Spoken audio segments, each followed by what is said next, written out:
righty, joining us now is Miranda Devine, ace New York Post columnist, Fox News contributor, the best.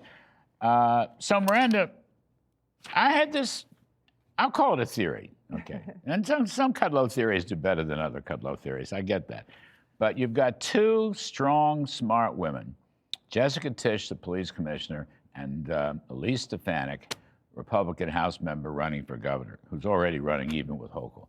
And my theory is, if Mamdani wants Tisch, then she'll settle. She won't let the Civilian Review Board run the place. She won't let social workers run the place. She will run the place. She's done a great job in the last, 18 months, 2 years.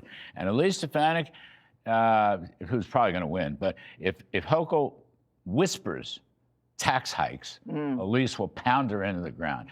And without those tax hikes, Mamdani's program is in a lot of trouble. Now, go ahead, rip it apart. No, I completely agree with you, but it will also take Donald Trump to withhold funds federal funds from New York if Mamdani, as he's vowed to do, decides to oppose him, not work with him when it comes to immigration enforcement. Oh, sanctuary cities. Sanctuary cities. Right. He's doubling down on sanctuary Right. cities. Mamdani's going to pour hundreds of millions of dollars extra, which is against the interests of the so-called working class and poor that he claims that he champions, because the illegal migrants get slave labor wages, and they can only do that because they get subsidized with a whole lot of welfare money that is not available to regular New Yorkers. So I think that his sanctuary city is going to blow him up. It's damaging for New York. And I don't think that Donald Trump should bail New York out. I know he has a soft spot for his hometown. We live here. It's not our fault. We didn't vote for Mamdani. But I think short, sharp dose of hard medicine might wake him up and make him realize that he's got this pincer movement. Hochul is in a straitjacket because of, as you say, Elise Stefanik. I know. Coming after. Looking over her shoulder. Jessica Tisch. And Jessica Tisch will run next time, I'm sure, against Mamdani. So he's got foes wherever he looks. You know, I absolutely agree. He's surrounding himself. He gave this, hard, aggressive, sort of in-your-face speech. But I was looking at some of the names. He's surrounded himself with some really far out, far left socialists. All women. This Lena Khan is my favorite. Biden's federal trade commissioner who hates business. Show me a business, and she will say the business is no good. It's a monopoly. We have to end the business. And she never won anything. But she went after every large business in America. All the tech companies, she lost every single thing. She's a complete lefty. She hates business. She's one of the four chairs of his transition committee, Lena Khan. Yes, I did agree, though, that with her that the monopoly or duopoly, whatever they are, of the big tech companies should have been broken up.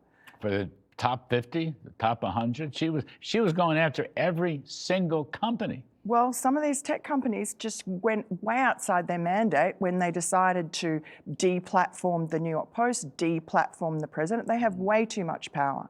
Xing that, would you end the company? I mean, you just split it up. Conservative censorship is terrible. Yes. Granted, 100%. But they're too powerful, and so you split them up. Oh. Just like they did with the railroads. railroads. Are you on the Mamdani Transition Committee? You and Lena. Well, I mean, it's not just them. It's if you saw, there was footage of Mamdani's victory party. You had the worst of the worst in there, just cock-a-hoop, gathering together like witches around the cauldron. There was Hassan Piker, that awful Twitch streamer who tortures his dog with electric shocks to keep it still while he's on air. There's Mehdi Hassan. There's that awful woman whose name I always forget, Linda something or other, that blonde Karen woman. Sue says something. Yeah. It's like the Venezuelan Politburo. It was that combination of the Venezuelan Cuban Politburo, right, at that victory party. But he's going to have trouble governing, it's like I'm saying. By the way, he'd like to freeze rents, so I understand that.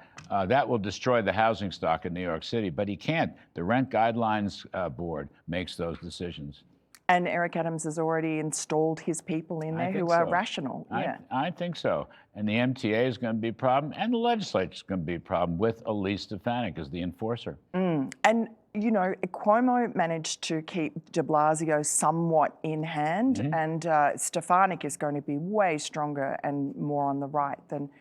I think Mamdani, the problem for Mamdani, well, for us, is that a lot of exit polls show that the people who went in and voted for Mamdani didn't really believe that he could fulfill any of his promises, but they were just grateful that he had heard their concerns about affordability. He'll have a year.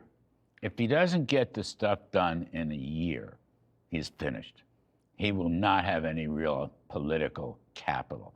And then Elise Stefanik will be sworn in as the governor, and probably with a better legislature. That's the way I'm looking. Now, I know some Kudlow theories don't pan out, but I'm just telling people, please, don't jump out of your window. It could be okay. Exactly. It could be okay. I love that you always see the glass half full. I do. And that's the way New York is. I mean, New York just know. keeps on keeping on. We've been there before.